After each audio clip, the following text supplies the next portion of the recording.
On the morning of my wife's funeral, my own son looked at me and said coldly, "Dad, Mum's gone."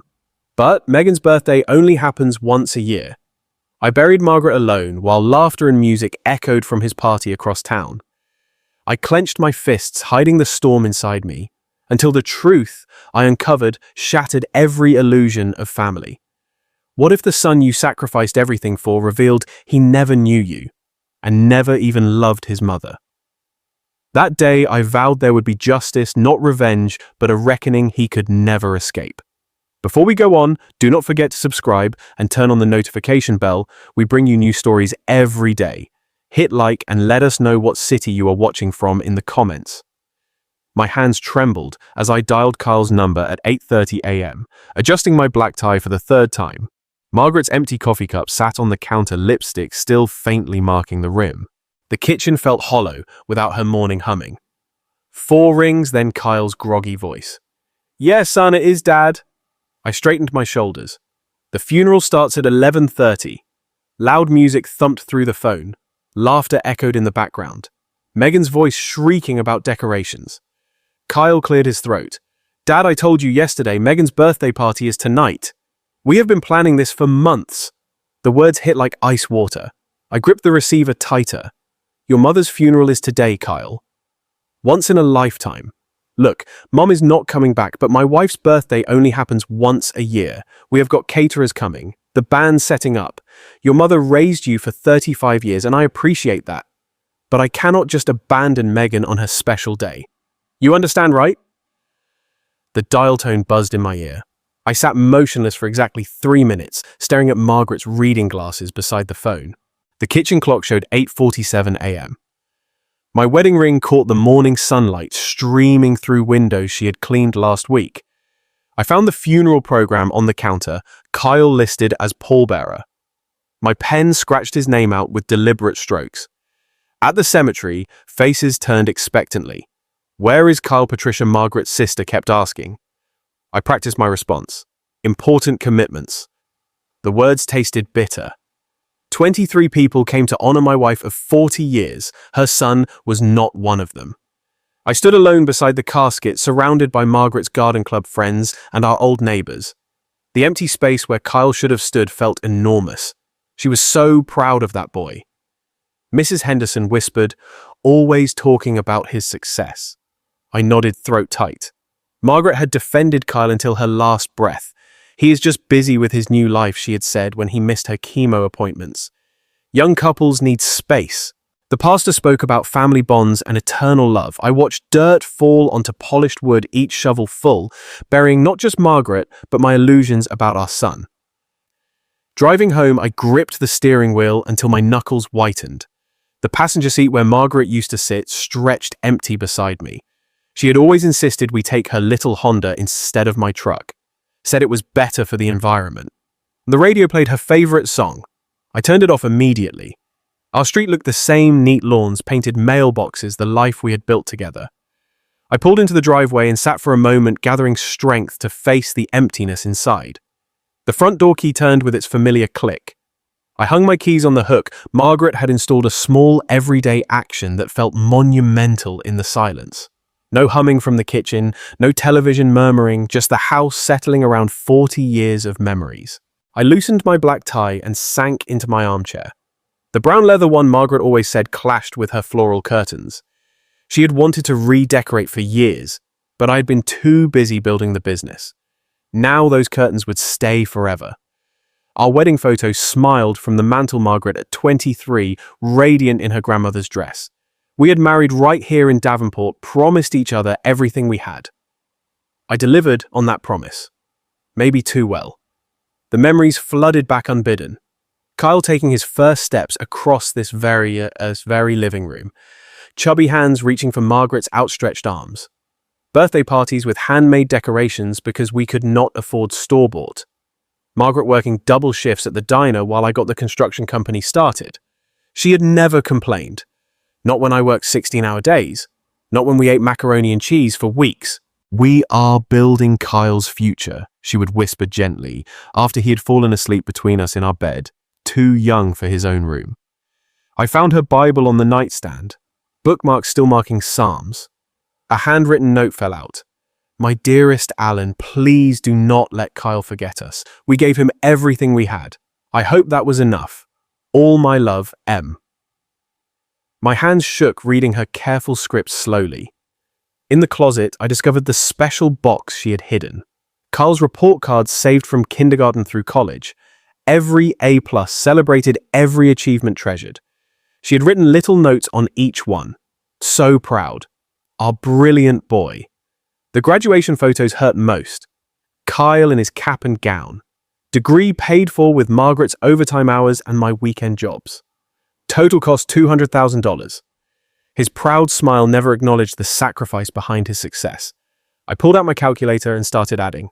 The house down payment I had given him $350,000. His wedding to Megan, $75,000. His first car, $35,000. Graduate school he had insisted on but never used $48,000.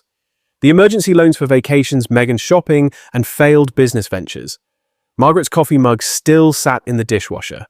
Her romance novel lay open on her nightstand, bookmark waiting for eyes that would never read again. Get well cards from friends covered the kitchen counter. People who had cared more about her final months than her own son. The numbers kept climbing higher. Kyle's total take over 15 years, $847,000. Nearly $1 million of our lives handed over with love and hope. I remembered my own father, a hard man who had given me nothing but the expectation to make my own way. Build your own character, he had said. Maybe he had been right after all. Darkness fell outside. I did not bother turning on lights. A car pulled into the driveway, engine idling. I did not get up to check. If Kyle wanted to talk, he knew where to find me. The engine revved and drove away. At 6:00 a.m., I sat at my mahogany desk with file folders spread in precise rows.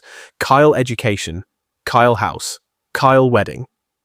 My coffee grew cold as I opened the calculator app and began the reckoning Margaret had been too kind to demand. The reading glasses reflected my computer screen as I pulled up bank records.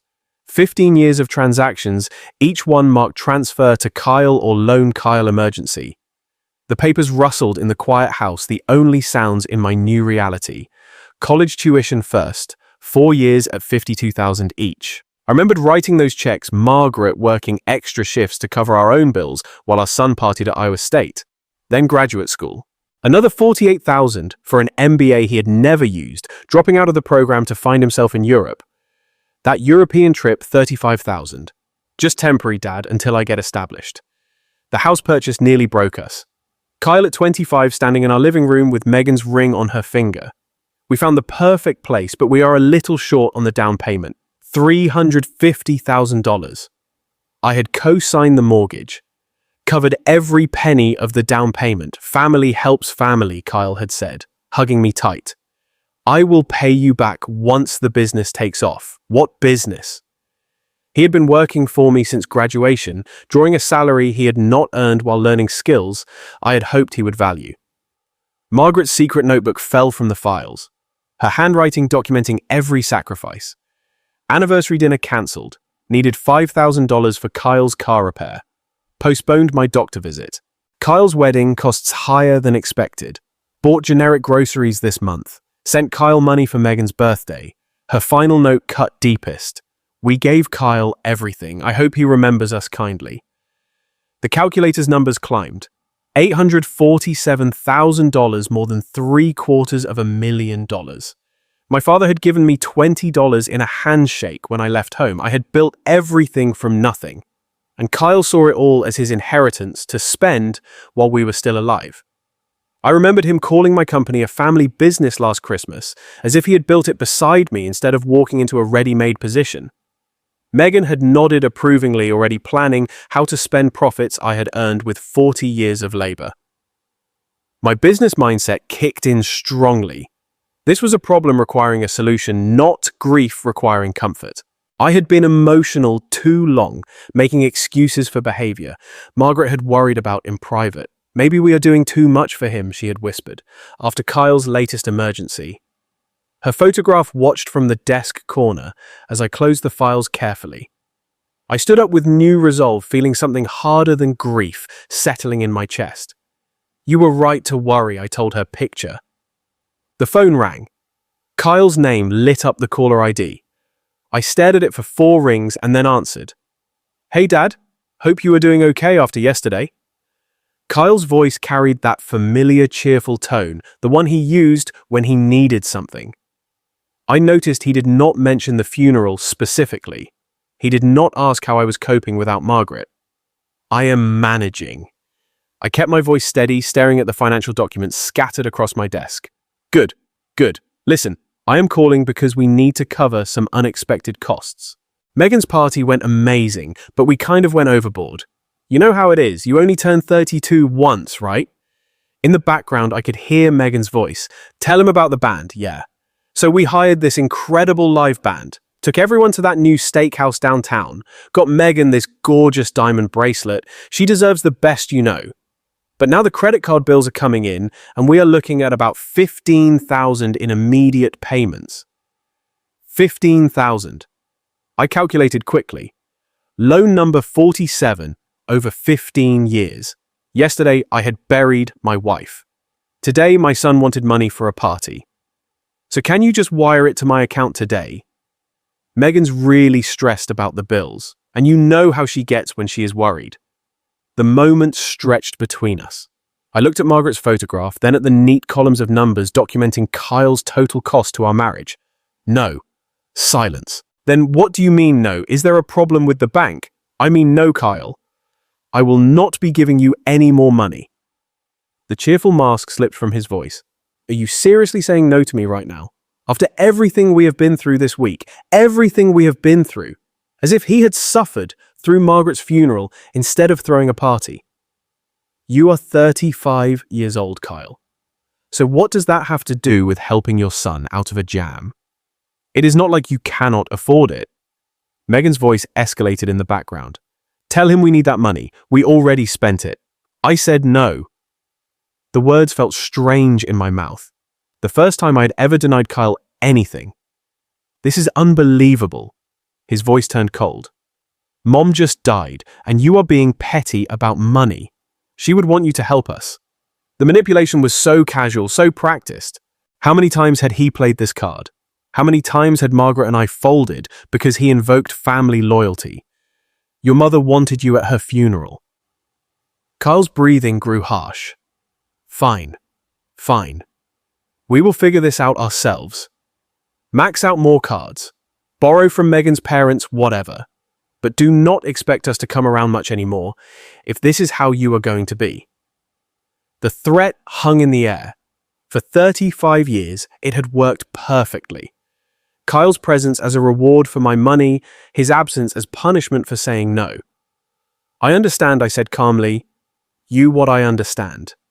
Take care, Kyle. I hung up before he could respond. The phone sat silent on my desk, no longer an instrument of manipulation. For the first time in decades, I had ended a conversation with my son on my terms. I opened my laptop and scrolled to Kyle's employee file. Tomorrow morning, we would have a different kind of conversation, one conducted in the office where I was the boss, not the father who had forgotten the difference. If Kyle wanted to treat me like a stranger, I would accommodate him professionally. At 7:30 a.m., I walked through Foster Construction's lobby 2 full hours before Kyle's usual arrival. His employee photo hung on the management wall, smiling confidently in a suit I had bought him. Today, I studied that image with different eyes, seeing entitlement where I had once seen promise. In my office, Kyle's personnel files spread across my desk like evidence in a court case. 8 years of employment records told the real story. Missed deadlines, contractor complaints, inflated expense reports, projects delayed because Kyle prioritized long lunches over supervision, client relationships damaged by his casual attitude toward commitments. I had made excuses for all of it. Family loyalty, Margaret's gentle reminders that Kyle was still learning. But these documents revealed a pattern of professional negligence that would have ended any other employee's career years ago. At 8:45, I called Sarah Mitchell to my office. As HR director, she would need to handle the paperwork properly. Her face showed no surprise when I explained my decision. She had been documenting Kyle's infractions for months, waiting patiently for me to act. I will prepare the termination documents immediately, she said quietly.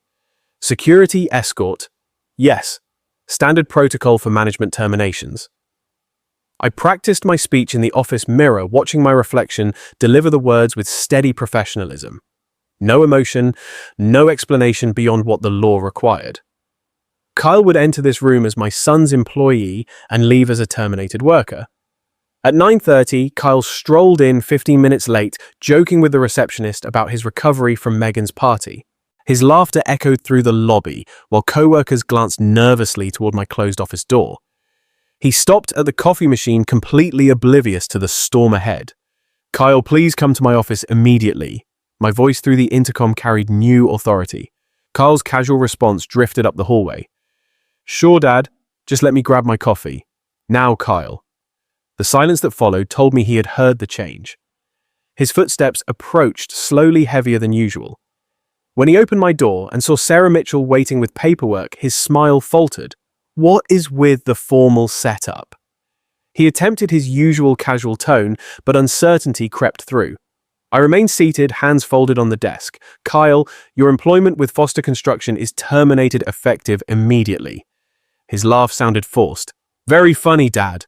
What is this really about?" I slid the termination papers across the polished surface. "Please review these documents and sign where indicated." The papers seemed to burn his fingers as he picked them up.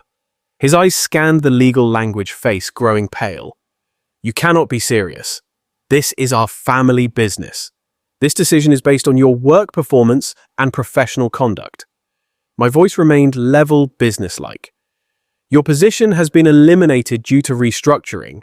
This is about yesterday's phone call, is it not?" His voice cracked slightly.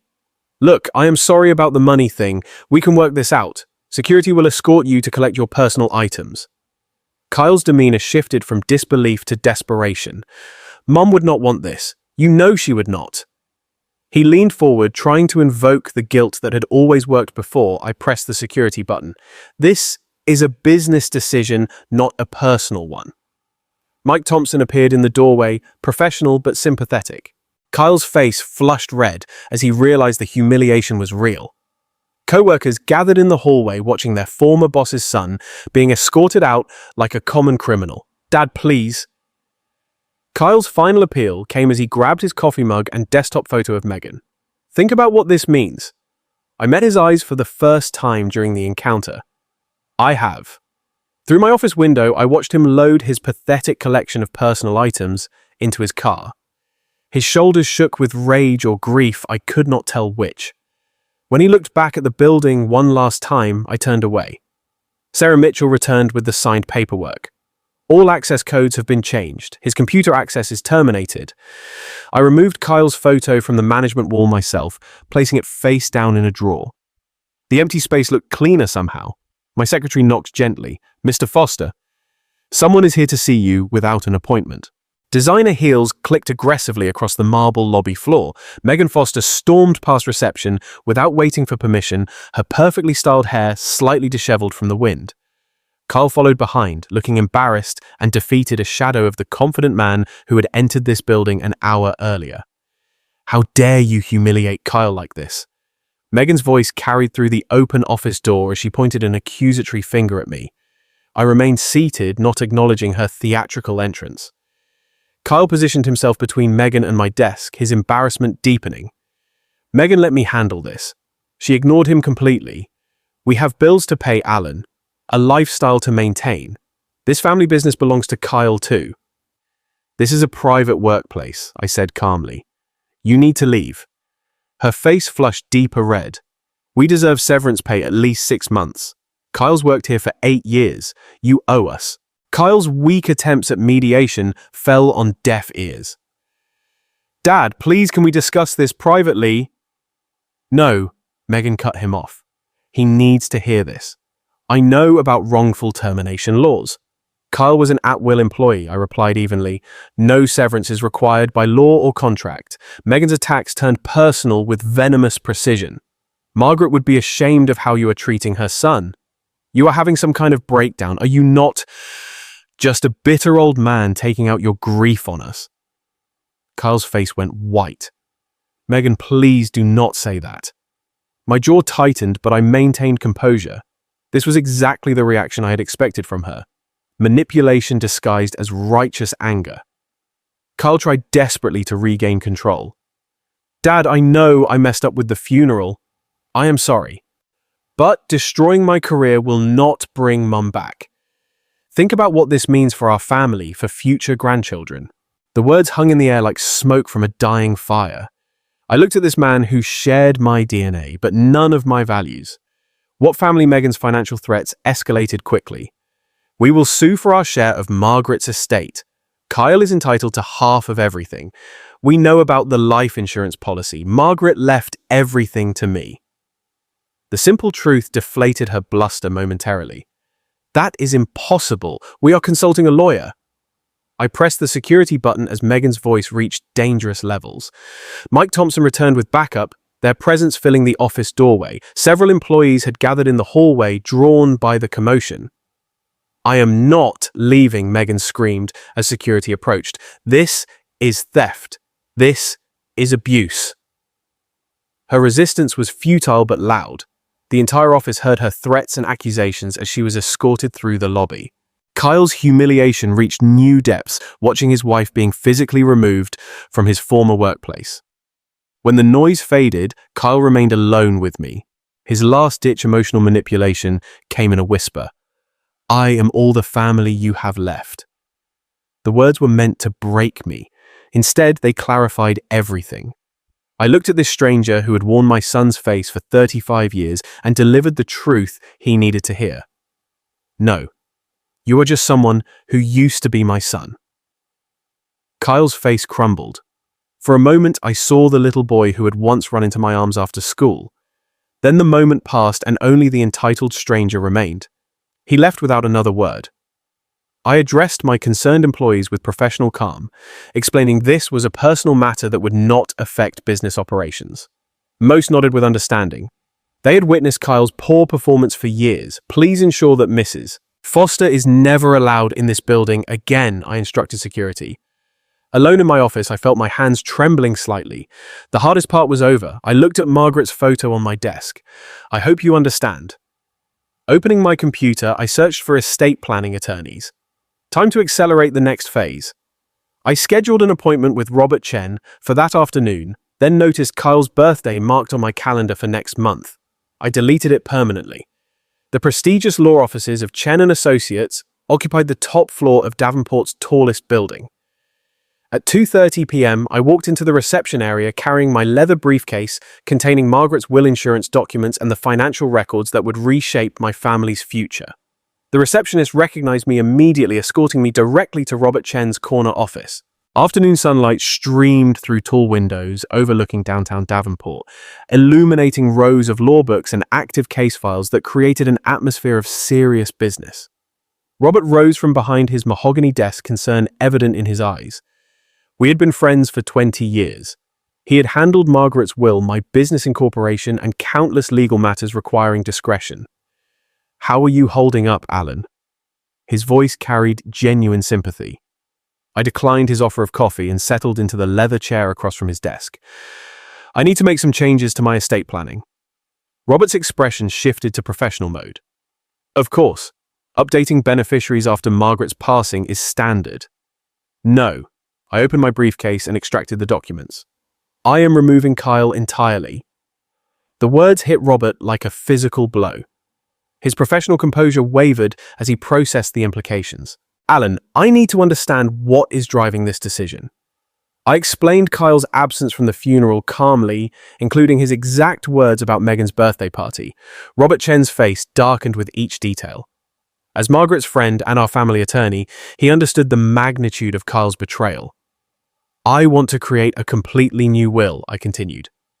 "The primary beneficiary will be the Margaret Foster Memorial Foundation." Robert leaned forward, his concern now focused on legal implications. "Alan, I am obligated to ensure you are thinking clearly about this decision. I have never been more certain of anything." I outlined my vision. Education scholarships for underprivileged children. Cancer research funding, causes Margaret had supported throughout her life. Kyle is to be explicitly excluded, along with any future descendants. Robert's admiration grew as I detailed the foundation structure. Moving company assets into an irrevocable trust would protect everything from potential lawsuits. I would retain control during my lifetime, with the foundation assuming ownership upon my death.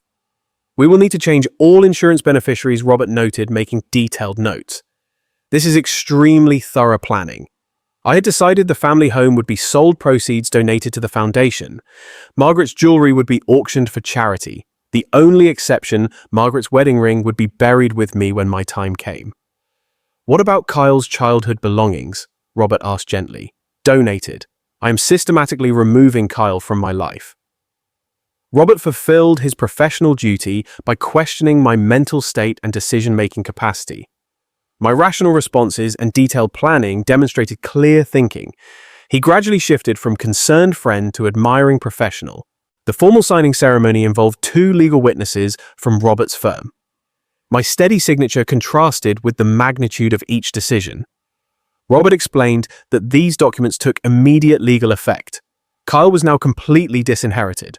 I want Kyle to receive formal notice of this change, I instructed. Additional legal protections followed quickly. Power of attorney documents removing Kyle's authority. Medical directives excluding him from healthcare decisions. A living will with specific instructions about my care. Robert documented my mental competency thoroughly. Tomorrow I would visit banks to update all accounts, removing Kyle as beneficiary from retirement funds and investment portfolios.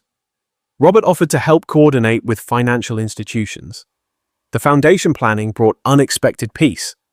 I nominated Robert as a trustee, discussed the board structure, and planned the first scholarship recipients. Margaret would be proud of this foundation, Robert said as we concluded. She always believed in education and helping others. For the first time in days, I felt genuine satisfaction instead of cold determination. Robert understood this was not revenge. It was justice. My transformation from grieving father to purposeful philanthropist was complete. We shook hands outside the law office. My phone showed 3 missed calls from Kyle, the first sign he was realizing the seriousness of his situation. I deleted the voicemails without listening and walked toward my car. The next phase awaited. The Davenport Country Club's elegant lobby welcomed me with familiar luxury. Mahogany panels, crystal chandeliers, and oil portraits of founding members created an atmosphere of old money and established values.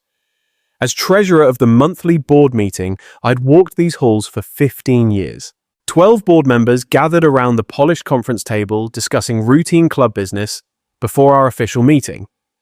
The smell of leather furniture and fresh coffee mingled with whispered conversations about recent events. William Hayes, our board president, approached with genuine sympathy. Alan, the memorial service was beautiful. Margaret would have been pleased. Thank you for the flowers, I replied graciously. Patricia Morton, Margaret's sister and a longtime member, joined our conversation. I kept looking for Kyle during the service. Where was he? The question I had been expecting hung in the air. I paused, then decided truth would serve Margaret's memory better than diplomacy. Kyle chose not to attend his mother's funeral. The shocked silence spread like ripples across water. Patricia's face went pale. What do you mean chose not to? I delivered Kyle's exact words about Megan's birthday party being more important. The visible disgust on board members' faces told me everything about their values Kyle had abandoned.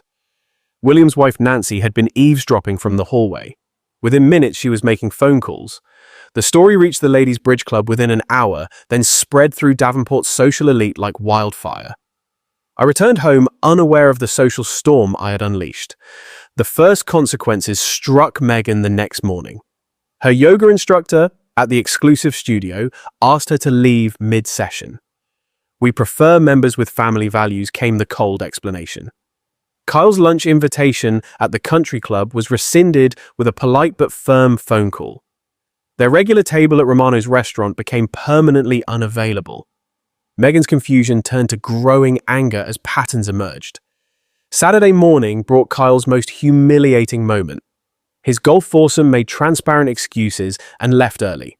The pro shop manager suggested Kyle might be more comfortable elsewhere. He walked to his car alone, understanding that everyone knew about the funeral. Megan's shopping experience at Bergdorf's boutique shattered her remaining illusions. The sales associate's cold reception replaced years of warm service. Her credit application faced mysterious delays. The manager suggested she might prefer shopping elsewhere. Kyle's professional isolation proved equally devastating. Job interviews were cancelled without explanation. Former business contacts stopped returning calls. His networking lunch at the Chamber of Commerce became awkward and brief. Potential employers knew the story before he even arrived. Have you ever watched someone's choices destroy not only themselves, but also those around them? Share your feelings in the comments. Drop a number 1 if you understand how reputation and respect can vanish overnight. The final straw came at Elite Salon, where Megan's regular appointment was suddenly cancelled. Overhearing other clients discuss her heartless husband, she fled in tears. The local newspaper society columnist mentioned the disappointing absence at Margaret's service. Church congregation members expressed open disapproval. Former friends avoided Kyle and Megan at public events. Kyle's desperate attempts to explain the situation fell on deaf ears. His claims that I was exaggerating met with universal disbelief. Davenport's tight-knit community had rendered their verdict. Megan's breakdown was inevitable. She confronted Kyle about their ruined reputation, demanding he fix this situation immediately. When Kyle admitted he did not know how she threatened to leave him if things did not improve. I heard about these social consequences from various sources, feeling satisfaction that justice was being served naturally. Davenport's values aligned with my own. Family loyalty, respect for the dead, basic human decency. Kyle had violated all of them. The community was honoring Margaret's memory by rejecting those who dishonored it. My phone rang during breakfast. The bank manager's voice carried professional concern. Mr. Foster, Kyle and Megan's mortgage payment is 30 days overdue. You are still guaranteeing the loan, correct? I paused, considering the implications. I would like to schedule a meeting tomorrow morning to discuss changes to my guarantees. Financial pressure would complete what social exile had begun. At 9:00 a.m., I walked through First National Bank's marble lobby past the solemn oil portraits of founding members who had built their fortunes on honest work and enduring family values. Bank manager David Harrison's corner office overlooked the Mississippi River, where barges carried cargo that had built Davenport's prosperity steadily for generations. David's nervous demeanor was evident as he reviewed Kyle and Megan's files spread across his polished mahogany desk. Mortgage papers, loan agreements, guarantee forms. A long paper trail of financial dependency that was about to come to an abrupt end. Alan, I appreciate you coming in on such short notice. David's voice carried uncomfortable formality. Kyle's mortgage is now 60 days delinquent. The amount due is $18,400. I sat perfectly composed, hands folded carefully. I understand you need my guaranteed payment. Well, yes, as you have done for the past 3 months. David's assumption hung in the air like smoke before a spreading fire. I am withdrawing my guarantee effective immediately. The banker's face went pale. I do not understand. You have guaranteed this loan for 8 years. I presented pre-drafted legal documents from Robert Chen's office. You will find everything in order. 30 days notice as required by law. David frantically called the bank's legal department while I sat quietly watching morning traffic cross the bridge that Margaret and I had walked across countless times together. The lawyer's voice through the speakerphone confirmed what David feared most. My withdrawal was perfectly legal. This means we will have to begin foreclosure proceedings, David said weakly. I understand. Please expedite the process. Meanwhile, across town, Kyle endured his 10th job interview in just 2 weeks. The interviewer's cold reception followed a pattern he had already learned to expect. His carefully prepared explanations about seeking new challenges fell on deaf ears that had already heard the funeral story in whispers. Thank you for your time, Mr. Foster. We will be in touch. The polite dismissal carried finality. Kyle's growing desperation showed in his slumped shoulders as he walked toward his aging Toyota. The BMW had been repossessed only last month. That afternoon, Megan discovered the credit card crisis at Nordstrom. Her platinum card was declined for a simple purchase mascara to replace the one she had cried away. There must be some mistake, she told the embarrassed sales associate. Her angry call to the credit card company revealed the harsh truth. Your co-signer has withdrawn his guarantee. The account is suspended pending full payment of the outstanding balance. Megan's public humiliation deepened as other customers watched her argue furiously with customer service. The crystal clear reality finally hit. Alan had systematically removed every financial safety net they had taken for granted. Kyle and Megan returned home to find electricity disconnected. The utility company's notice cited unpaid bills totaling over $1,200. Kyle's failed negotiations with the payment department ended once they discovered his employment termination. Their first night by candlelight became a harsh crash course in reality. Megan paced their dark living room designer heels, clicking sharply against the hardwood floors, accusing Kyle of destroying their lives completely. His weak attempts to blame Alan for being vindictive met with her growing hysteria. "Fix this or I am gone," she declared with venom in her tone. Kyle's desperate credit applications were denied instantly. His debt-to-income ratio had become impossible without steady employment. Megan's maxed-out cards offered no relief. For the first time, they discussed bankruptcy with genuine fear. The garage sale of their luxury items brought pathetic and humiliating returns. Wedding gifts that had cost guests hundreds sold for $20. Former friends drove past but did not stop. Megan watched her jewelry collection disappear into strangers' hands, while Kyle sold his golf clubs to a teenager for pocket money.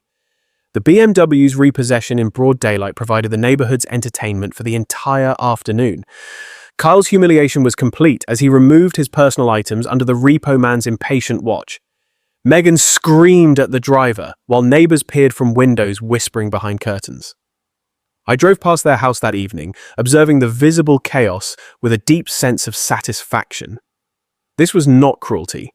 It was consequence. Margaret had always taught that actions have results. Kyle was finally learning that lesson. When Kyle called begging for a face-to-face meeting, claiming he had something important to say, I agreed to meet at Morrison Park the next afternoon, the same park where I had taught him to ride a bicycle 30 years ago, back when he still looked at me with love instead of calculation.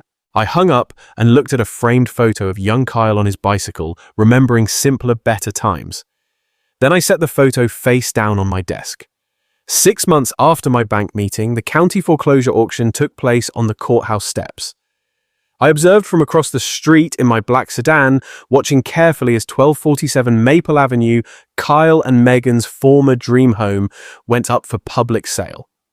The county auctioneer read the legal description with bureaucratic precision while a small crowd of real estate investors and curious onlookers gathered together. Kyle and Megan stood apart from the crowd, Megan's tears reflecting the sharp morning sunlight. Through my binoculars, I watched their final humiliation unfold in silence.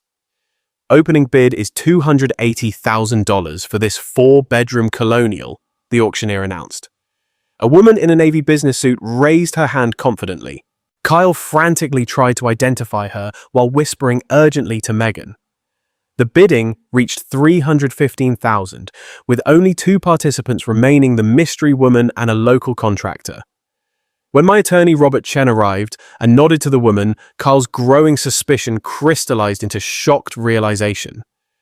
"That is Dad's lawyer," he whispered to Megan, his voice carrying across the quiet crowd. Megan's disbelief was audible. He would not. He could not. Kyle's desperate attempt to approach the mystery bidder was prevented by courthouse security. The auction continued with mechanical efficiency while Kyle's world collapsed in real time. $317,000 called the woman in navy blue.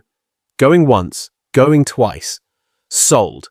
Kyle's legs gave out completely. Megan's scream, "This is our home," echoed off the courthouse walls as the auctioneer's gavel sealed their fate. I exited my car and walked toward the courthouse steps, my presence causing Kyle to understand the complete scope of my 6-month strategy. The guarantee withdrawal, the perfect timing, the bid amount calculated to exactly match the mortgage balance. Everything had been orchestrated with business precision. The mystery bidder revealed herself as Sarah Mitchell, my trusted secretary acting as agent for the newly formed Mitchell Holdings LLC. Kyle stumbled toward me on shaking legs, his broken voice barely audible. "How could you do this to us?" "I did not do anything," I replied calmly. "The bank did. His desperate pleas about Margaret's favorite garden and her love for this house met my cold, unshaken response. Margaret's not here to see what you have become. Megan's final attack came as a wild lunge screaming accusations about elder abuse and mental incompetence. Robert Chen documented her hysteria while security escorted her firmly away from me. The entire scene provided perfect evidence of their true character for anyone watching. 2 weeks later, the moving truck looked pitifully small for their former life. Megan threw clothes into suitcases with violent anger, while Kyle carefully wrapped Margaret's crystal vase, the last gift that connected him to his mother. Their former neighbors watched from porches, but offered no help. The social exile was complete and undeniable. Megan's ultimatum came that evening. I cannot live like this anymore. Her confession about talking to her ex-boyfriend marked their marriage's breaking point. I married into a wealthy family, not this. Her final cruel words cut deepest. Your father was right about us. Kyle spent his final night alone in the empty house, walking through rooms filled with memories of better times. In the kitchen drawer, he found Margaret's hidden note. Kyle, remember, we love you.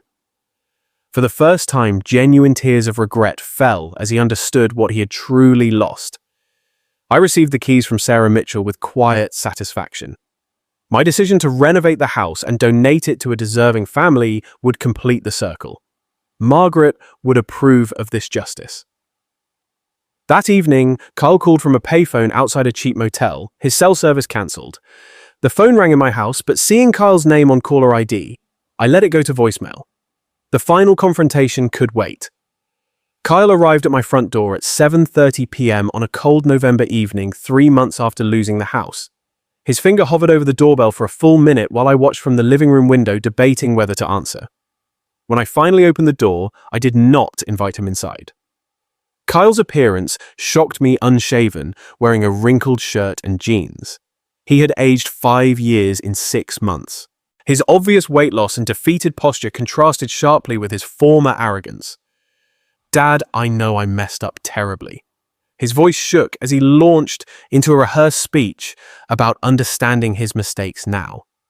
I listened passively from the doorway as he described living in a studio apartment above a laundromat, working at a gas station for minimum wage, and Megan leaving him for her ex-boyfriend who owned a restaurant chain. I have learned my lesson about what really matters, he claimed.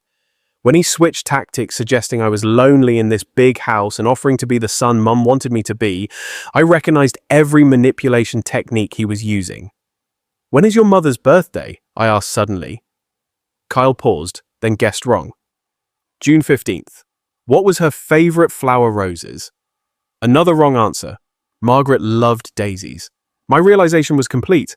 Kyle had never really known Margaret at all. His growing frustration with my questions revealed his true nature. The old entitled tone crept back. This is ridiculous. Just tell me what you want me to say. Eventually, his real purpose emerged. Okay? Yes, I need help. The eviction notices. The desperate promises to pay me back when I get on my feet. The suggestion that I was wealthy enough to help family. Kyle still saw me as an ATM. His final manipulation involved Margaret. Mum would be heartbroken to see us like this. She always believed in second chances. I miss her too, Dad. We both loved her.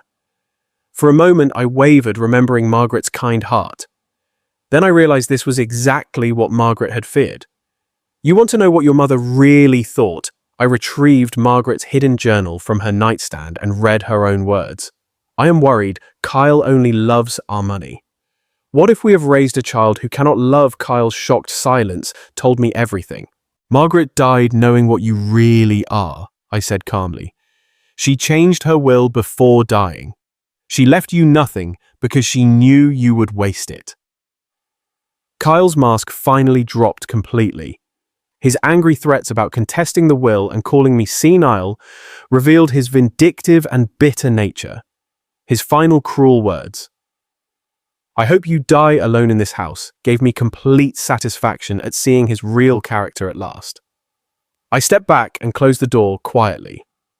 Kyle pounded on it for several minutes while I walked slowly to the kitchen and made tea as if nothing had happened. When his car finally drove away, I sat in Margaret's favorite chair, holding her journal, feeling completely at peace for the very first time since her death. Looking at our wedding photo, I said quietly, "It is finished, my love."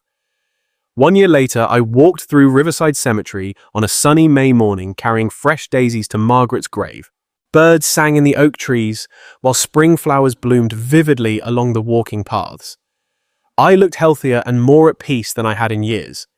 Kneeling beside Margaret's polished granite headstone, I arranged the new daisies while speaking softly about the Margaret Foster Memorial Foundation's thriving first year. 20 scholarships awarded to deserving students. $200,000 donated to cancer research in Margaret's name. The community centre dedication planned for Margaret's birthday. Kyle works at Sam's gas station on Route 6, I reported matter-of-factly. His divorce was finalised. Megan remarried to her restaurant owner. Kyle lived in complete social isolation and financial struggle. I felt no satisfaction in his suffering, only justice. Leaving the cemetery, I stopped at Morning Glory Diner. Kyle worked behind the counter wearing a stained uniform. Our eyes met across the diner. His shocked recognition and visible shame were palpable as I calmly ordered coffee, treating him like any other service worker. "How are you doing, Dad?" Kyle's voice carried genuine humility for the very first time. "I am well, thank you. I know sorry is not enough," he said quietly. "No, it is not." Kyle's admission surprised me. I understand now what I lost. It was never about the money, was it? You wanted me to love you, not your wallet. Your mother won that too. For the first time, Kyle's tears seemed genuine. "I did what I had to do," I explained. "Margaret would have approved. I have no regrets about any of it. I know Kyle accepted.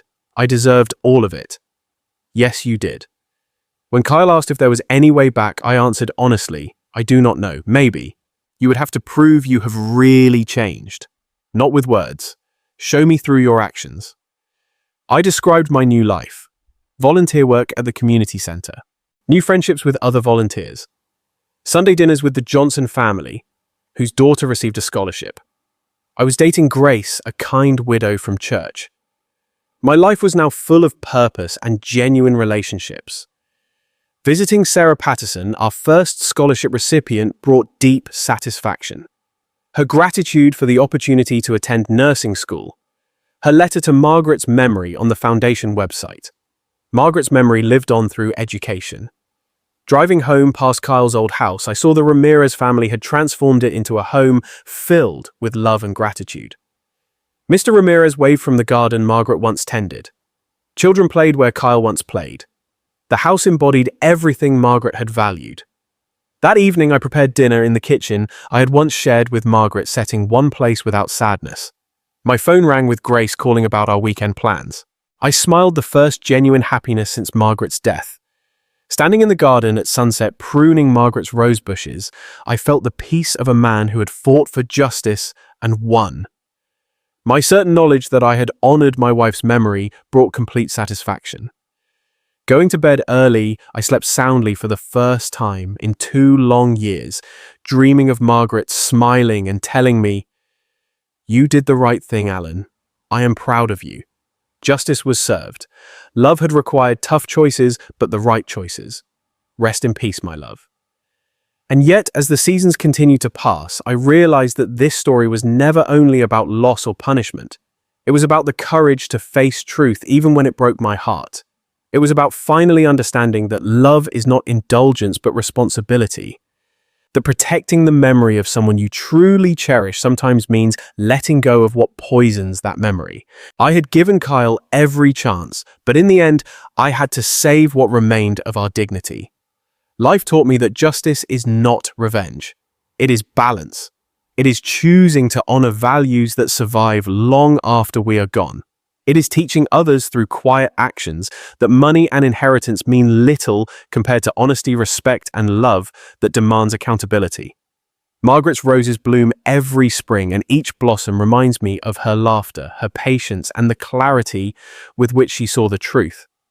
Now I carry forward her legacy through the Margaret Foster Memorial Foundation, through every scholarship granted, every family supported, every life uplifted. That is how love lives on.